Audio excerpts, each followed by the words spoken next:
The biggest thing that I want to say to you is believe in yourself. It's possible. You know, the way that I live my life now, what I've been able to achieve in a fairly short space of time, um, I sometimes still have to pinch myself. For me, it felt like there were so many limits to what I could achieve in other spaces. For example, in the corporate space, I did feel like sometimes being a woman of color was keeping me at a level that I knew that I was capable of more. And often, you know, you can be in environments where you are second guessing yourself, questioning your beliefs, especially if you're an aspirational person. And actually, if you're listening to this, chances are you sit in this category. You most likely are someone who has aspirations. You have a knowing in yourself that you've got so much more to live for and so much more to give. So use this as you're here for a reason. You're hearing this message for a reason. So my message to you is drown out the noise around you and recognize that it is possible. It's possible for you to achieve a life of your dreams. It's possible for you to work in alignment with your purpose. It's possible for you to become successful in however that transpires for you. Hello, everybody, and welcome back to Illuminating Dialogues number 8, where I have the pleasure of talking to Nisha Vyas today. How are you, Nisha? Yeah, really good. Thank you so much for having me on here. Thanks for coming on. It's a pleasure to talk to you. So, Nisha is a director of her own personal and professional coaching practice, working in partnership with businesses developing high performance employees and productive, highly motivated teams, including high profile football associations. And Nisha was also my coach, trainer, and facilitator at Animas last year. So it's again a pleasure to have you on. So this is called Illuminating Dialogues.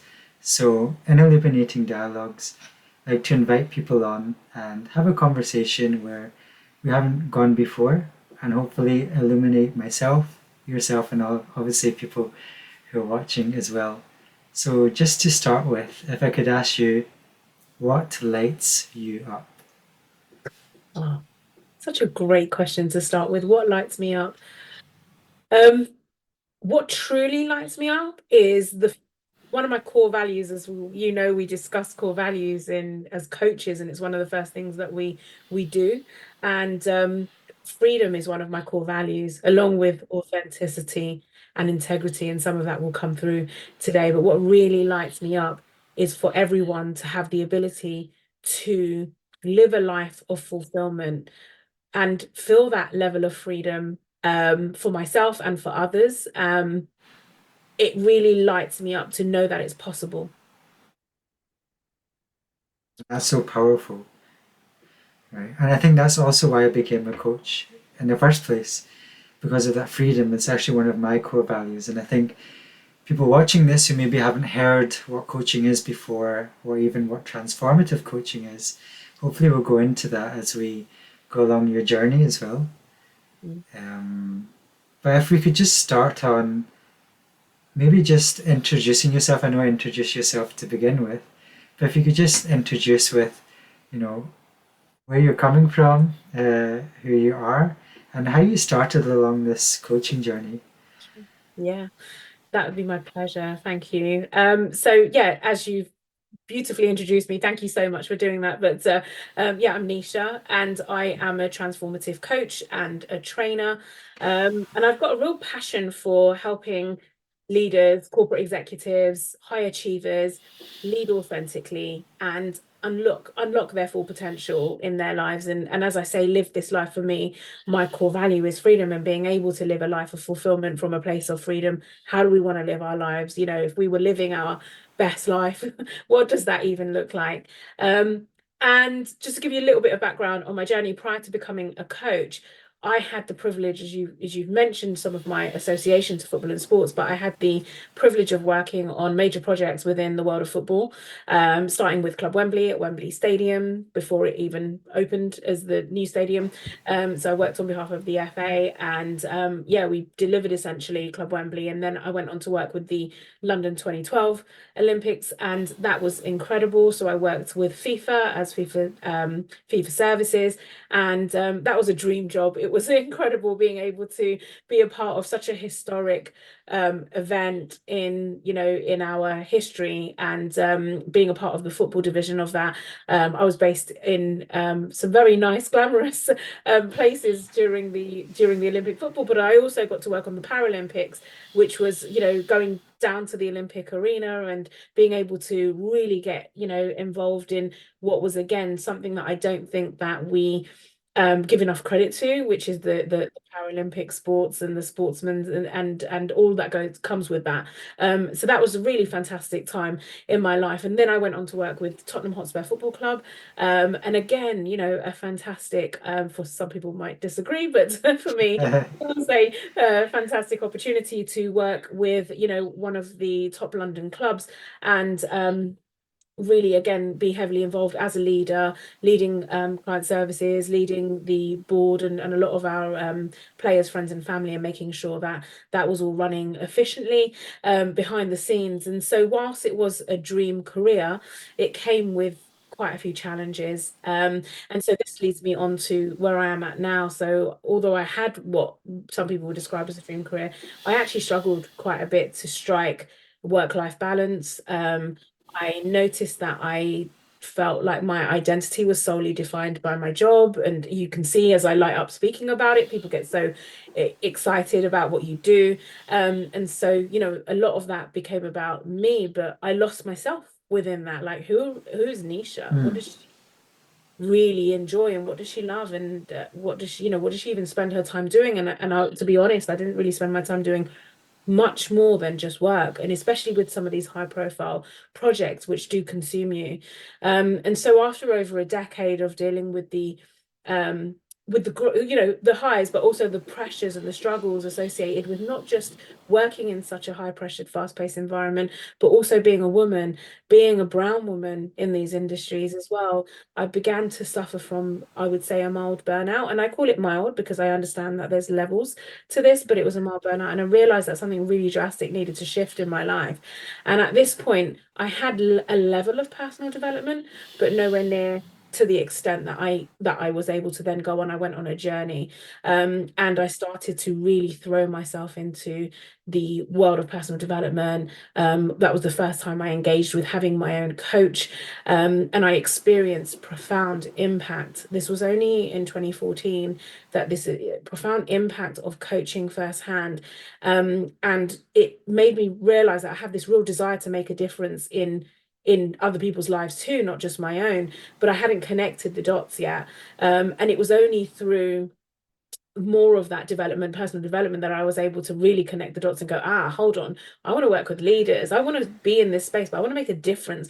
There's so much that I can see that we could do more of that's not happening. And I saw a gap in how we support people and humans in this space. And so, and especially as a leader of my own team, I knew that there was so much more we could do to maximize people's potential. And so, and I also had a quest for work-life balance and finding my true identity beyond that. So, and my health was at a low. There were so many reasons. So essentially, I took a leap of faith, and just decided to throw myself into the world of coaching.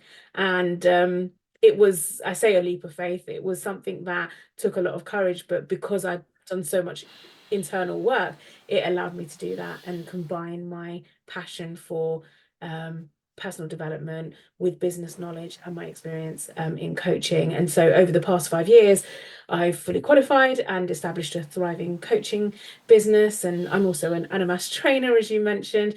And I essentially blend my corporate expertise with my passion for coaching, working with a diverse clientele now. I do workshops, group programs, a lot of one-to-one work. And I have, in addition to working with really fantastic clients and organizations, that's me.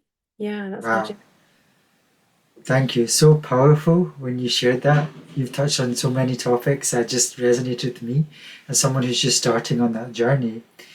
And I think people watching this as well, people watching this who are thinking, oh my God, people don't really talk about freedom in my life. People don't talk about following my path. People don't talk about that spark. And I always find that when someone shares their journey, but also shares it with such power and authenticity as you do, it can actually motivate them. So that's why I also like to start this podcast. So you were talking about um, things like connecting the dots in your career. And for people like me who just started on this, Mm, I'm starting to see the dots connecting. But mm, also people who have not even took that leap yet. So in my own coaching practice that I've just started, I see people a bit confused in their careers, maybe come out of uni, already worked a few years, and just figuring out who they are. And like you were saying, a brown woman in that industry, we don't realize it sometimes in the UK or sometimes when we're immersed. But this is a bubble that we can find ourselves in. And it's not until we speak to other people or pull ourselves out that we're like, hey, there's actually a way of navigating here. Or, like you said, there's a way to talk to someone professionally to figure out and get perspective of the system. I know we covered that in one of the modules of the system we're in. mm. So, now that I shared kind of my experience as well, and Yeah. also experience of the clients and of the system, could you maybe tell people a bit more about, you know, how are you sitting there with another person? How are you talking to them? How is this having profound levels of impact? Because it sounds good, and Mm, when I heard about coaching, I was like, okay, it sounds magical. But actually, after a coaching session, I know my mindset changes, and I know mm, people's mindset changes. So, mm. how does this actually work? So essentially, yeah, coaching and has a great question. So look, let's start off by acknowledging that coaching is a growing industry. It's also unregulated. There are coaches popping up everywhere, and there are Yes. also a number of people that work in the space that are fantastic at what they do. And a lot of people are calling coaching, whether they're mentoring or advice giving or coming up with their frameworks. A lot of this is going under the umbrella of coaching, and in some ways I think there's some pros and cons to this. So I think what I'm going to do is just share this from my space and my understanding, and also the style of coaching that we understand. And I say we because I know you've come through this same training. And Mhm. so coaching essentially is helping someone get from where they are to where they want to be in its simplest form. And as I say, there's various different levels of coaching and styles of coaching. But the style of coaching that I have found has really worked for me, and the style of coaching that I train in is what is known as transformative coaching. And so transformative coaching essentially helps people to find the courage and openness to be able to look into their lives and achieve that meaning and fulfillment. And Mhm. so, as a transformative coach, what we're able to do is rather than just focus on, well, actually, I want to get from A to B, how do I get there? What we help them do is to help explore their inner worlds of their beliefs and their values, things that are the drivers essentially to help them really find the meaning. So it's less about what you want to achieve initially and really about, or even how you're going to achieve it, but more about why.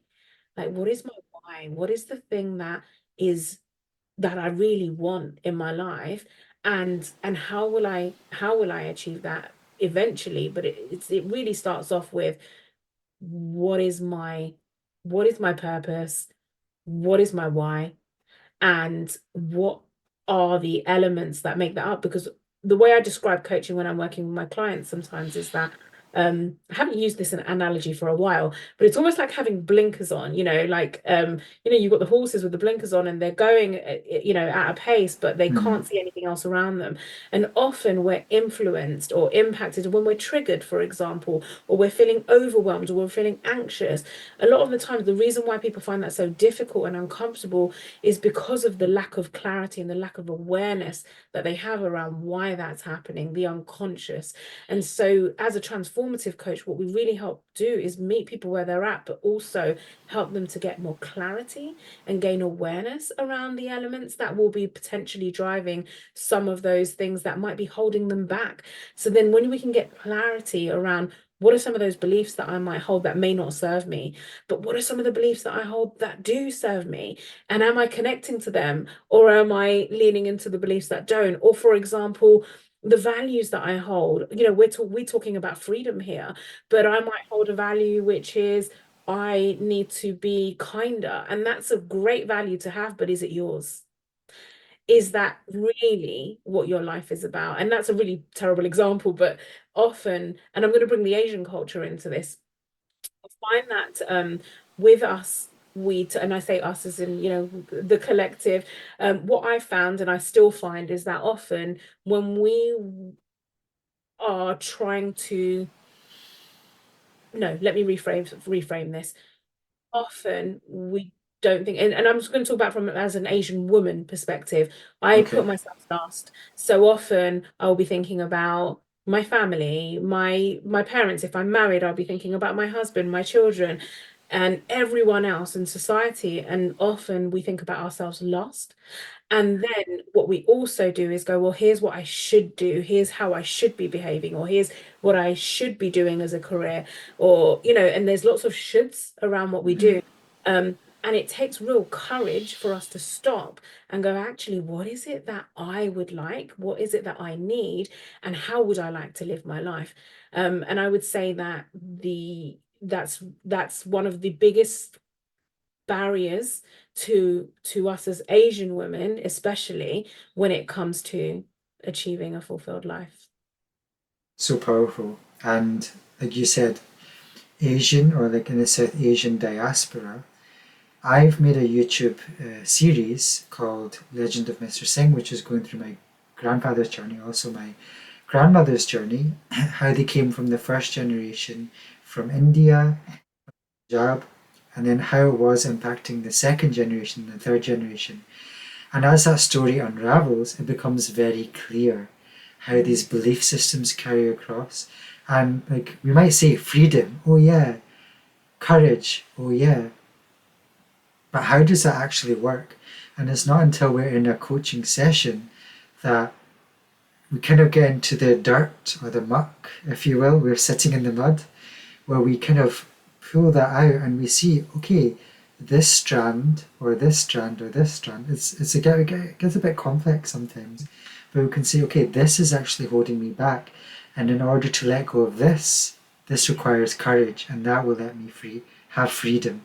So for people out there who maybe think a bit more abstract, I feel like coaching allows people to slow down and then touch that deeper aspect.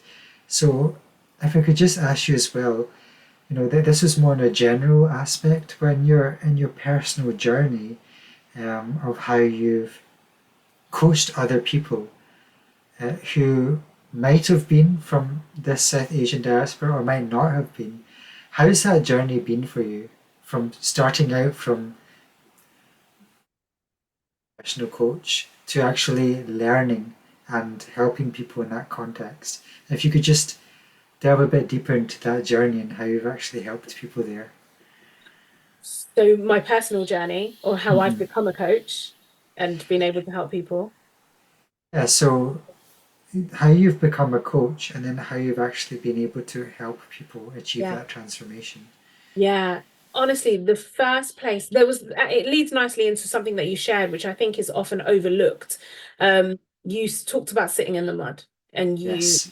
which was a fantastic phrase for anyone that would like a little bit of clarity around that, essentially, is being able to be with someone at where they're at. And that sometimes is, often we want to fix and help and rescue people. And that's not always helpful. Sometimes people just, if I'm feeling down or someone's feeling down, it's important for us to be able to um, acknowledge that and accept where we are.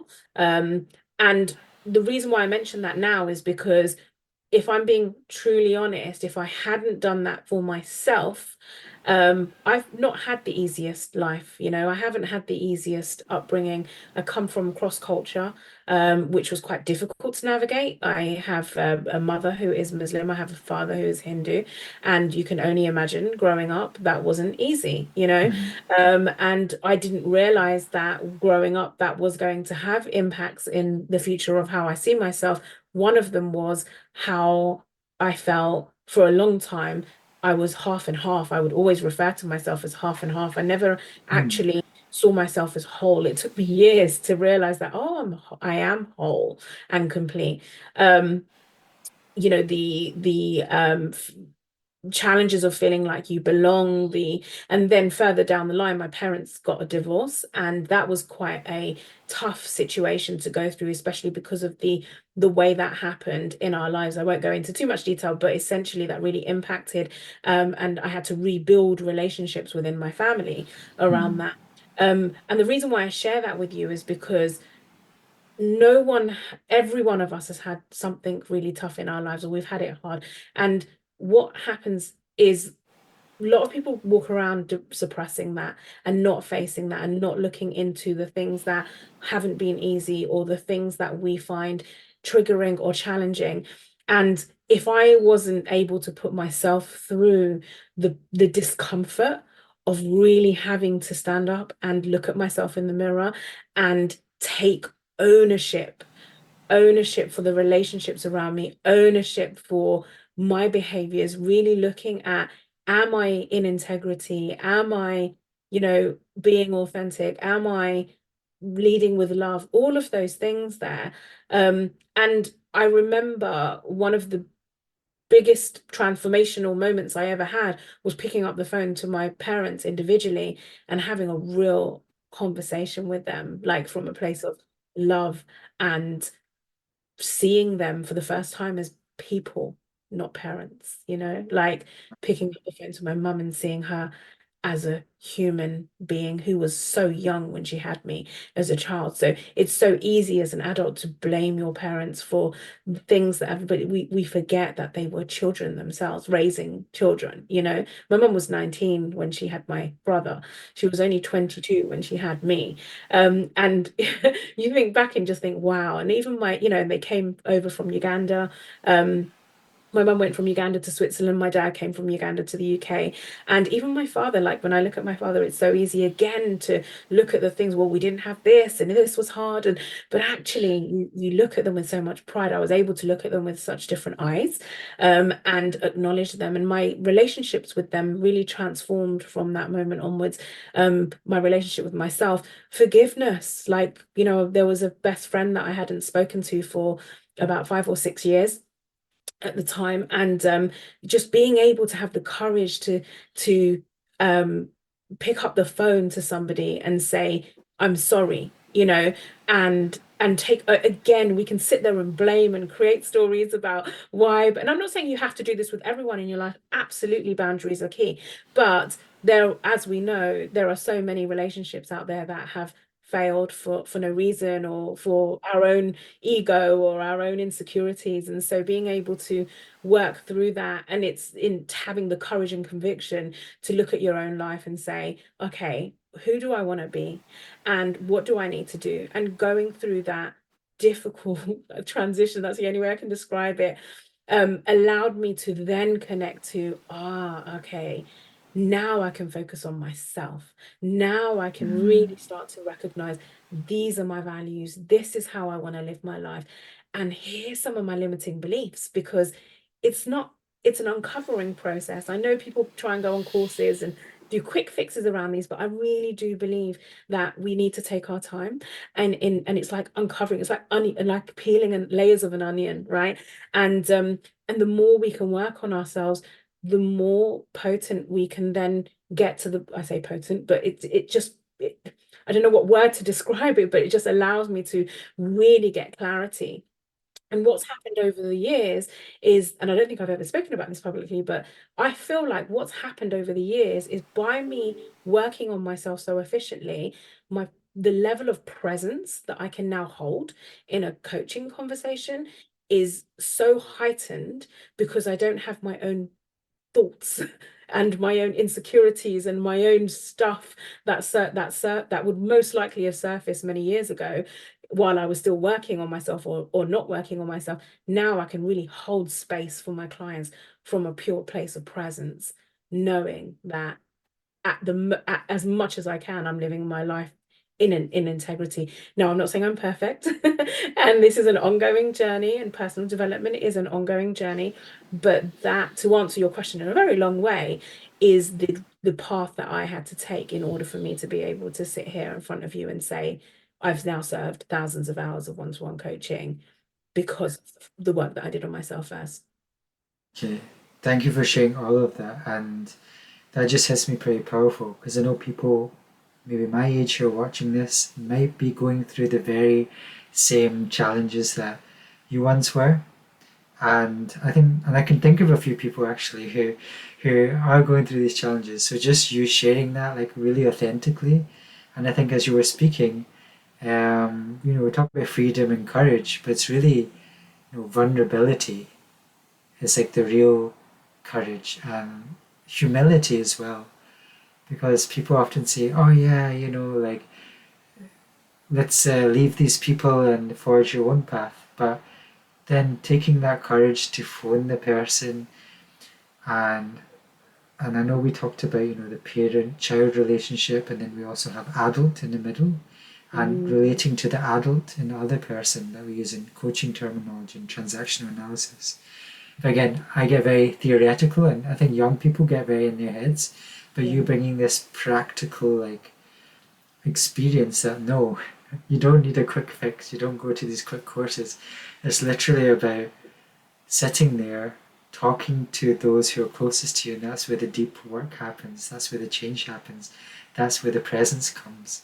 So we can read about these things sometimes, but that's why I love having conversations, because it makes it true, and it makes it real. Mm. So yeah, so thank you for sharing that.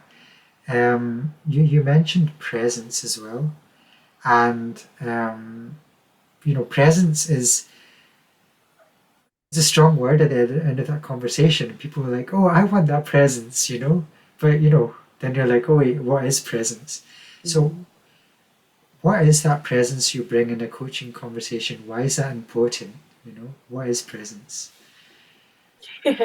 Such an interest. Do you know what is? Yeah, I did say I haven't actually spoken about this publicly before, and thank you for asking that question because I've been reflecting on it more and more yeah, recently.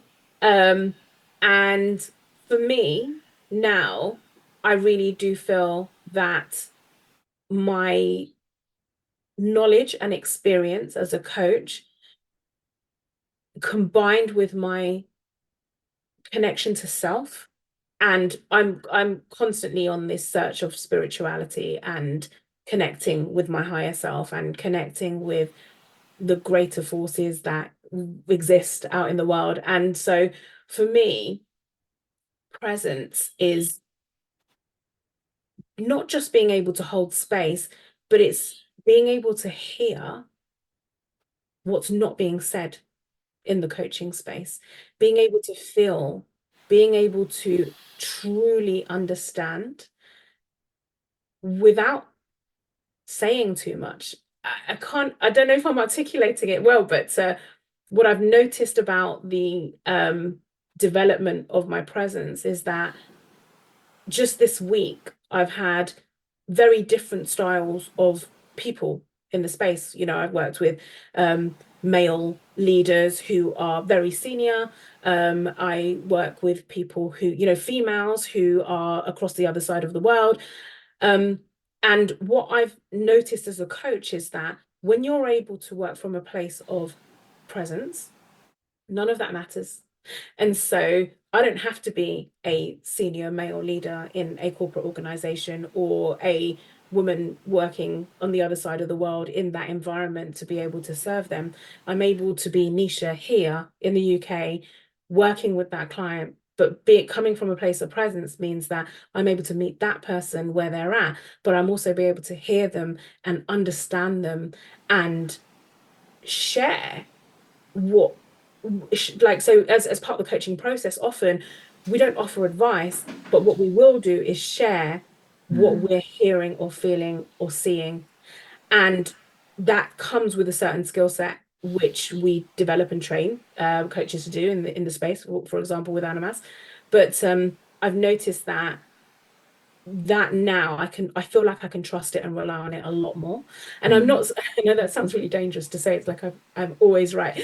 That's not true. But I can trust and rely on sharing things in the space and comfortably. And it may not be something that's relevant or helpful to the client, but noticing that more often than not, the response I'll get from my client is, that's exactly what I was feeling, or yes, that's the word, that's the thing that I just couldn't piece together.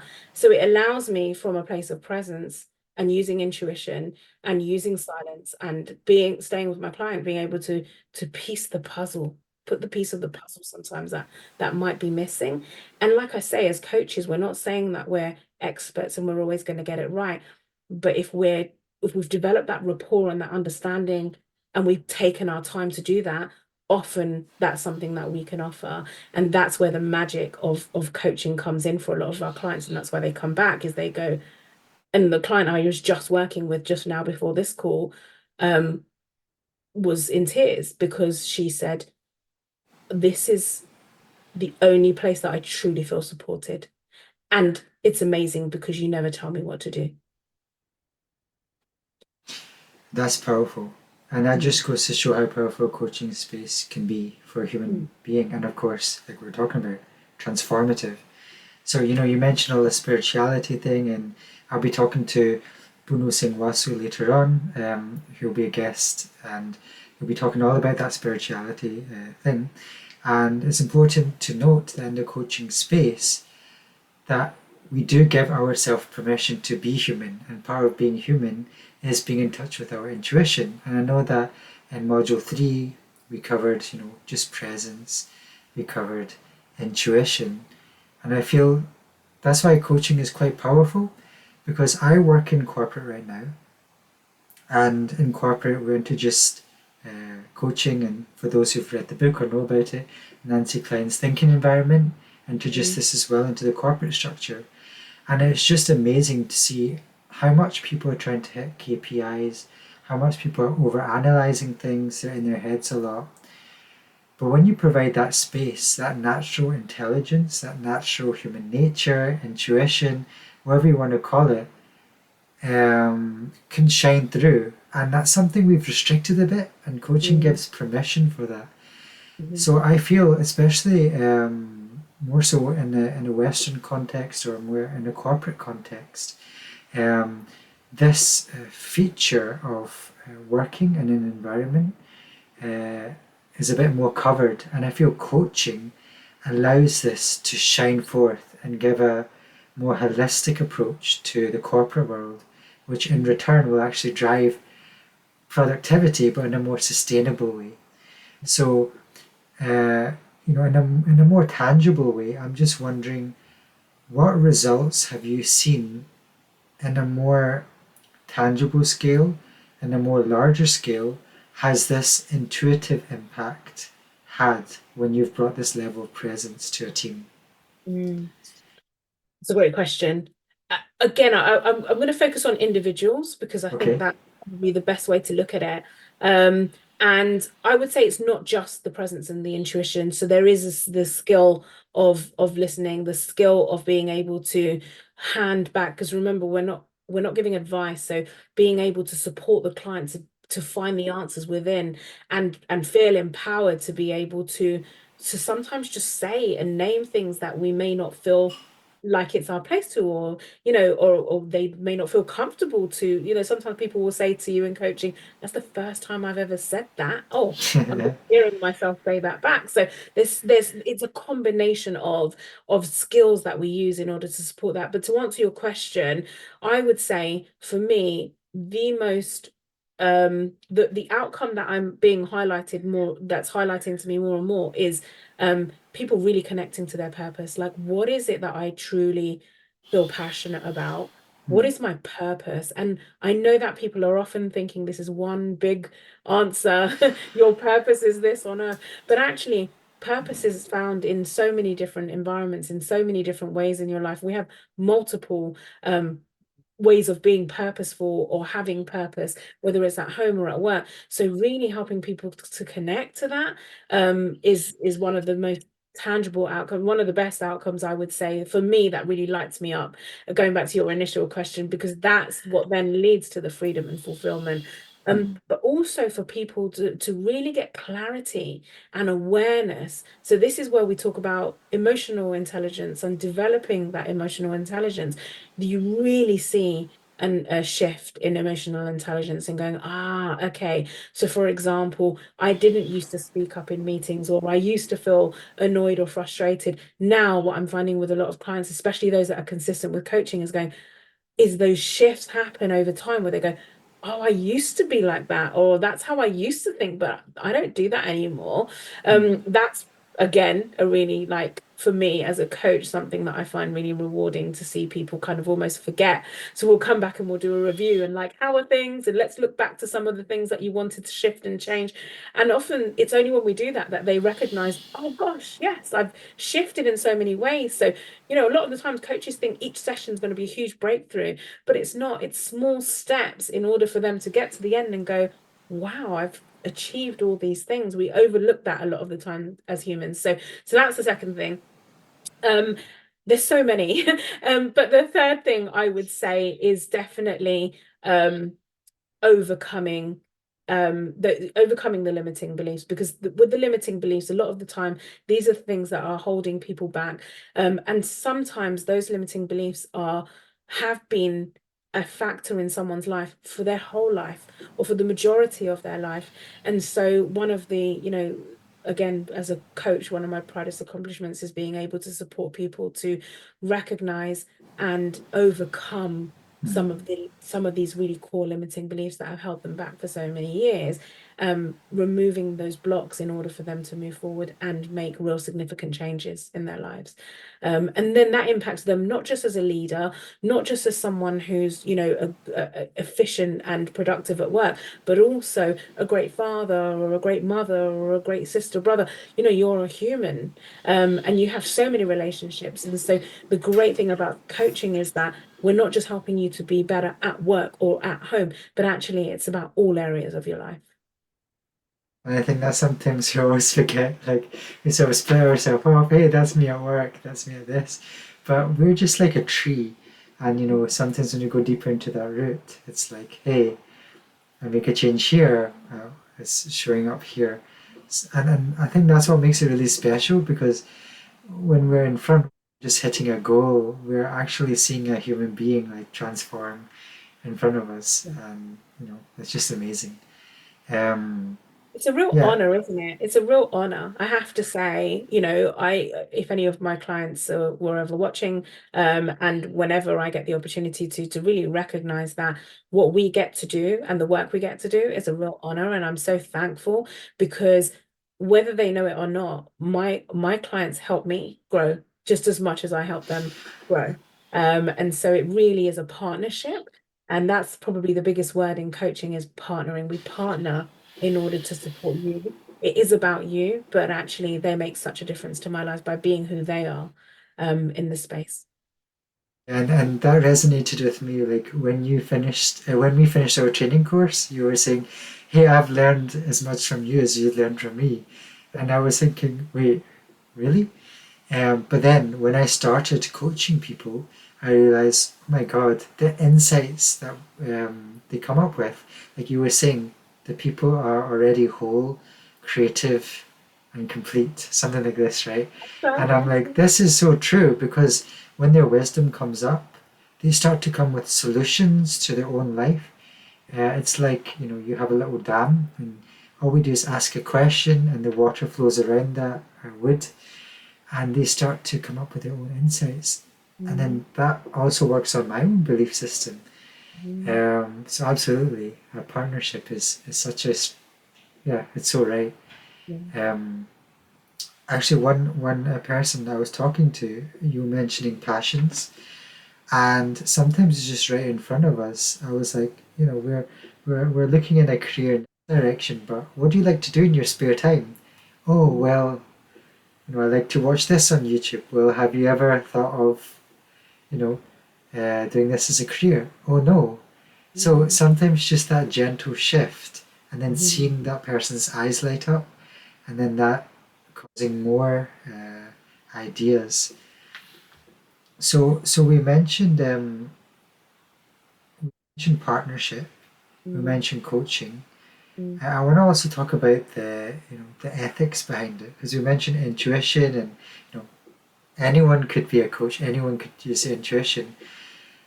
But I think what Animas brings to the table, and what executive coaching brings to the table is another side to it, another side to the intuition, and that's actually having regulations, having some sort of framework, having sort of ethics, having a partnership. So for mm. people, being in a coaching relationship or thinking about coaching,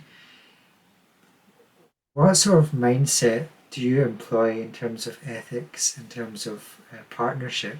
That's really key to think about. That you've reflected on over the Mm, past few years, because I feel people could get lost in that area with a lot of mm, loud voices.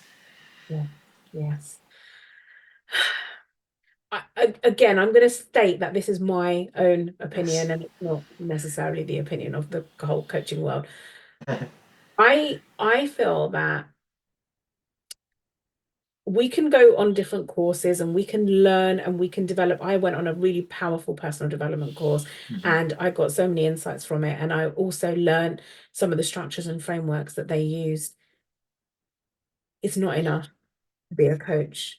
And so for me, when you talk about ethics in coaching, I personally believe that it's so important to invest time and money into an accredited course Mhm. like Animas, like there's so many others. So we're not trying to sell that particular course, but ICF, the International Coaching Federation, is one of, along with the EMCC and the AC, are federations and governing bodies for us to be able to work within the ethical parameters of coaching. They're there for a reason. You know that when you went through your course, there are structures in place that we put in that you adhere to in order for us to be able to take you through the examination process and qualify you as a coach. Mhm. Now look, there are people out there that will disagree and say you don't need to be a qualified coach to be a good coach. There are lots of good coaches out there that aren't qualified, and I don't disagree with that. But there are also a lot of terrible coaches out there that aren't qualified. And nothing hurts me more than to see that, because what I think, and it's a shame that it's not regulated. And the thing that I find most worrying is that you are working with a human being in front of you, and we've also got to recognize and respect that not everyone is going to, you're not going to meet everyone who feels like they are creative, resourceful, and whole. That's also okay. We can see them as that and we can help empower them, but also there are real life tragedies, there are real life traumas that people have gone through and experienced that they may have completely shut off to, or completely you know, we kind of block things out from our memory and our lives. And so when you're working, especially as a coach and as a transformative coach, often when we're working in these areas, it can unlock, it can trigger memories, experiences, things. And it's so important for you to be able to have the skills, the knowledge, the understanding to be able to support that person in the right way. And coaching may not be it. And that's Mhm. the most important thing, is for us to be able to say, right, okay, yes, there's coaching and there's this that might help you to achieve what you want, but actually there's other modalities like therapy and counseling that maybe what is required for that person. And I feel like when you go through the right training, it allows you to be able to connect to that, or at least have the right resources and support, like supervision, where you can go and seek some ethical support with making the right decision. What worries me sometimes when I see unqualified coaches working in the space, they'll ask questions, or they will be directive, or make statements that they don't realize will have a lasting impact on a human being. For example, I remember once listening to a coach trying to train people on values, for example. And what they did was they stated values that they felt were values, and what good values and bad values. And I remember watching this and thinking, gosh, it was sad for me to see, because that was so leading and misinformed. And to think that there were people that have gone away believing that information, I'm just wondering what impact that would have on their life potentially.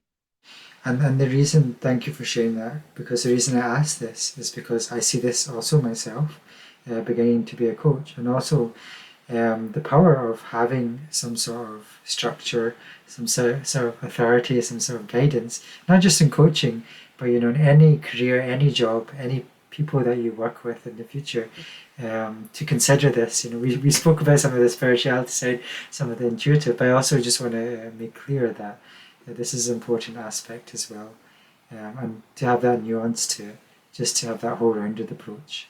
But to bring back in the spirituality and the intuition, I think once you know that you've got those structures and those parameters, then you can work safely within those Yes. parameters, with those elements. And they're flexible, as we Mm. know, right? So it's about knowing that. And then it's amazing what you can do in the coaching space when you know. Exactly, and yeah, thank you for for yes, for mentioning that, because we did talk about this drama triangle. Yes, I was Mm, trying to remember this drama triangle, and as coaches, we have to be careful, like you mentioned, not to bring our own insecurities up, because we want to help people, but we don't want to save people. We don't want to be a savior. that's So right. we talk about a thing called drama triangle, which is like that coach was saying, they were putting their belief system with their values. And so, what the drama triangle helps us do is gain perspective about, am I here to coach the person and provide space and presence to them as a human being, or am I here to save them? Mm. So, yeah, like you were saying, creating that safe container, creating that safe professional environment is, Mm. yeah, it is an important one to touch on. Yeah. Yeah. Yeah, and absolutely. Thank you for bringing that in, because as you was talking about the drama triangle, what that can do, the danger of that is to put someone in a victim state and to keep them there, and putting them in a place of disempowerment potentially. And the power of coaching is really to support someone to feel empowered, to take action and make decisions. And when we are taking any of those elements of the drama triangle, and not seeing someone as resourceful and whole, and going in as even a rescuer, sometimes with the best intention. We want to help, and we really have experienced something, or we think we've experienced the same thing. For example, I don't know, I may have been someone who has gone through redundancy, and so I'm going to become the redundancy coach, and I'm going to tell you how to you can save yourself through that. What we're forgetting is that your experience was very different to what anyone else's experience is going to be. And so, whilst it can be great to niche, it's also important to, again, understanding the parameters will allow you to niche in a way that's powerful and effective, rather than, as you describe, entering the drama triangle as a rescuer. Mm. Well, that's even powerful advice for me as well. So I'll be taking that on board too. Fantastic. And I just want to talk about Animas, because Animas is a great community, and I was just wondering if you could explain about the culture and even the name of Animas, because I just find that a really curious name, and yeah, the culture and the vibe attracted me at first as well. Yeah. Oh gosh, I hope Nick Bolton isn't watching, because it's his name. So I don't know if I'll Okay, be able to do it justice, but essentially, anima, it comes from anima, which is okay. to breathe. And so please feel free to I think it's Google that Latin. yourself. Sorry. I think it's Latin. Yeah. Latin, that's right. Yeah, I to think so. breathe, Yeah. to be.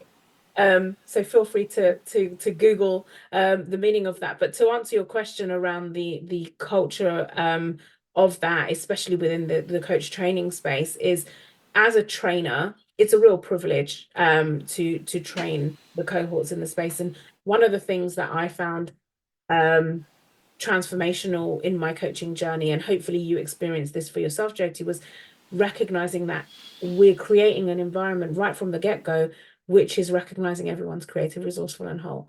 And so even whilst we are training you to become coaches, we're also recognizing that we're not necessarily the experts on everything in the space, and we really invite the dialogue, the illuminating dialogue, the Ah, nice. conversations into the space, right? In order for us to learn and grow together.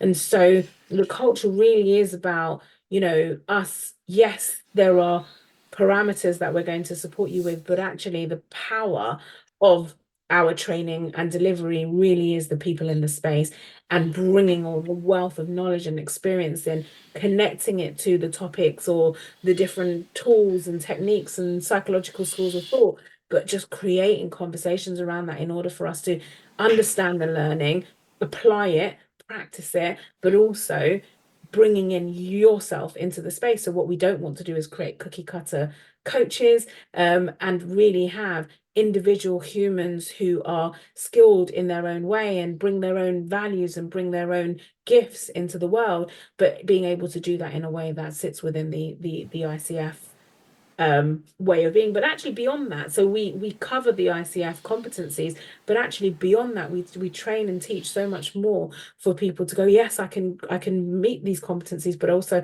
I can be who I am in the world and make a difference. So and it really is a personal development journey as well. So many people come through the process. You'd probably be the best one to speak on this more so than me, especially having recently been through it. So I'd love to hear your thoughts on it. But I do believe that in addition to becoming a qualified coach, you also have the transformational personal journey as well of being able to achieve meaning and fulfillment in your own lives. That's right. And like as you were sharing, like I was just jogging my memory back to like that group scenario um, where we were all kind of quiet in the beginning, but it just speaks to the power of facilitation and also your facilitation and the power of coaching because people are silent at first. They're scared to come, and it's human nature. You're scared to put your neck on the line. You're scared to come out. One person comes, they share themselves. One person, another person comes, and what you did, Nisha, was you put us into breakout rooms at the start, and so we had to share with each other, and then we went to our rooms, and we had to share about the other person. And Mm. so we were able to build sort of intimacy and trust in small groups. And then we had to share about others to the group. And that also put pressure on us, right? But then it just goes to show like ice melting. I always speak in metaphors. Like ice Mm. melting, that's like ourselves. And then you'll see at the core, that's like your sun, that's your being, that's your core lighting up. And so that's one part. So Nisha was able to create that environment, and then we were all able to contribute. We were able to express ourselves at our fullest. So that's like the first stage. So start when we start to express ourselves at our fullest, then we have like a baseline level of vulnerability, and then that's where I feel the powerful work begins to start. Because when I feel vulnerable, when everyone else feels vulnerable, especially when we're in a collective, we can reach depths that we've never gone before. And Mm. so I noticed myself, like, actually, I got coached by Nisha. It was only like 10, 15 minutes in front of everybody with their cameras off. Now that's hard because it's like you're lying in the operating theatre with your heart open, and Nisha's like the sergeant. It's not like that, but it felt like that. And I just remember because I think Nisha, you're very experienced. I was saying something about not being able to be emotionally expressive, right? I feeling like not being able to speak up in a meeting, not being able to express my authentic voice, and I went like that, and then Nisha was like, "Oh, you're nodding to something. What was that?" And I was like, how Mm. did you know this? And then you Mm. were saying you have an internal dialogue. And Mm. then that hit me. Oh my God, I'm actually having conversations with myself in my head. Mm. And through that conversation, just that 10-15 conversation, it became clear that I needed the space to be more emotionally expressive. So I Mm. started doing live streams on YouTube, started a podcast, and this Mm. helped me actually express myself more, express my thoughts more, interact with people. So it Mm. just goes to show that creating an environment, whether it be with your family or friends, and then talking a bit more deeper, and then having that level of vulnerability, just a 10-15 minute conversation can just change the way you act and turn up in the world. So that was my own experience that, Yeah. I thought to share in that I do space. remember that. Thank you so much for sharing that and reminding me of that, especially those moments of you, yeah, really again holding space, recognizing that you have all the answers within you. And it was such a great 15 minutes of you essentially demonstrating to everyone that was watching and learning that the power of coaching was with the client and me just being able to hold the space, reflect back of what I was seeing and hearing, and for you to really be able to untangle and unravel what it was that you needed in that space. And it's been so fantastic to see your journey across to this. We've had conversations, I've heard you have conversations with other coaches around creating this. And so to be a part of it is a real honor. Thank you so Ah, much. no, thank you. So, yeah, that's illuminating dialogue. So, I think just to slowly wind down, is there any things that we just discussed today that you would like to share with some of the audience, bearing in mind that they might be from South Asian diaspora, or they might be interested in coaching now that we've talked a bit about it? Yeah, well, I suppose my advice, even though we're not really advice givers, especially for the South Asian diaspora, is that coaching is a growing industry globally as well. And I feel like more and more people are starting to talk about cultural intelligence and as well as emotional intelligence.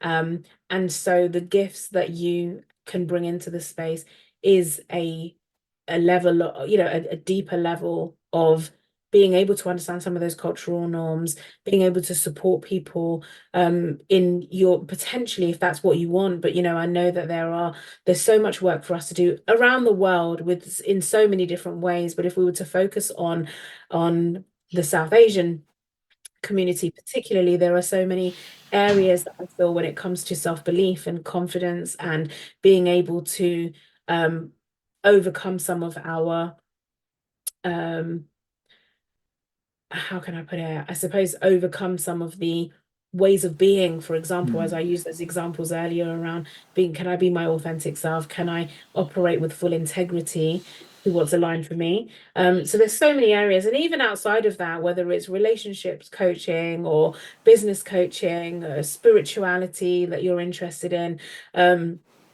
and it doesn't even have to be one path, there can be several paths. My advice is that to look into it, but look, there's so many different coaching schools, but Animas do offer a 1 day or half a day or a couple of hours of free introduction. So I would say, go into places like that and be able to develop your understanding of what coaching is. But there is, and also receive coaching, experience it. There are so many people that are interested in going into the coaching world but haven't actually gone through the coaching experience themselves, or and so Jhoty, I'm sure you have availability as a coach.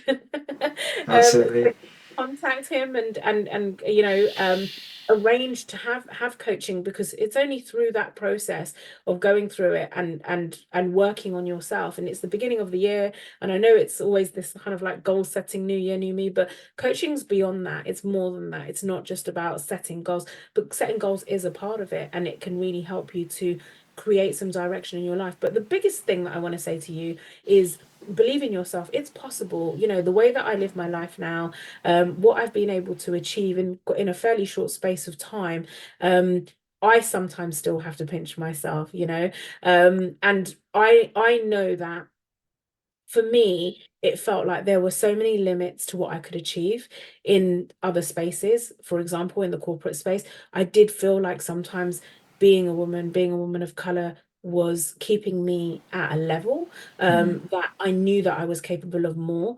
And often, you know, you can be in environments where you are second guessing yourself, questioning your beliefs, especially if you're an aspirational person. And actually, if you're listening to this, chances are you sit in this category. You most likely are someone who has aspirations. You have a knowing in yourself that you've got so much more to live for and so much more to give. So use this as your, you know, you're here for a reason. You're hearing this message for a reason. So my message to you is drown out the noise around you and recognize that it is possible. It's possible for you to achieve a life of your dreams. It's possible for you to work in alignment with your purpose. It's possible for you to become successful in however that transpires for you. And for me, it was, I want to be able to live a life of freedom. I want to be able to earn enough money so that I can support myself and travel around the world. And I do that now. I live a life where I get to travel around the world, work digitally as a digital nomad. Last year I was in Thailand. This year I'll be in Bali. The year before that I was in Mexico. And you know, even little things like this week, I, you know, have doctor's appointments or whatever it is that I need, and being able to cultivate my life in a way where I don't feel like I have to stop and check in and ask anyone for permission about whether I have the afternoon off or the morning off. And you know, that was something I once dreamt about. um, is it okay for me to just share a little story really quickly, Jhoty? Absolutely. We've got as much time as you want, so let's go for So it. I remember one day, it was New Year's Day, and we were playing. I was working at Tottenham, and we were playing Man United, I think it was, on New Year's Day, and kickoff was at 12 o'clock.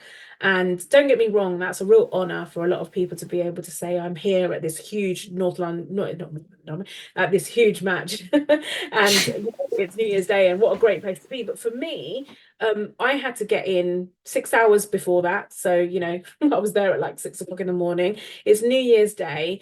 I'm wearing my suit that I have to wear to meet all my clients. I just did not want to be on New Year's Day. I just wanted to be in my pajamas with my family, you know, watching movies. And I remember just thinking, like, is this it? Is this how I'm going to spend the rest of my life? You know, and I don't regret that. I don't regret any of that for a minute. Everything was a part of the journey. Everything led me to where it is today. So trust the process. Please don't think that this is an overnight thing. Trust the process, accept where you are right now, but have a vision for your future. And at that time, I didn't know it was possible. I didn't have the evidence around me apart from knowing that there were very wealthy individuals, because I was around a lot of wealthy individuals. So I knew that wealth was attainable, but didn't know that freedom and wealth was attainable. And so for me to be able to have gone through the process again, as I described my own personal development, I'm here to tell you that it is possible for you to attain freedom, attain wealth, and to live your life serving in a way that serves you and others. It's possible.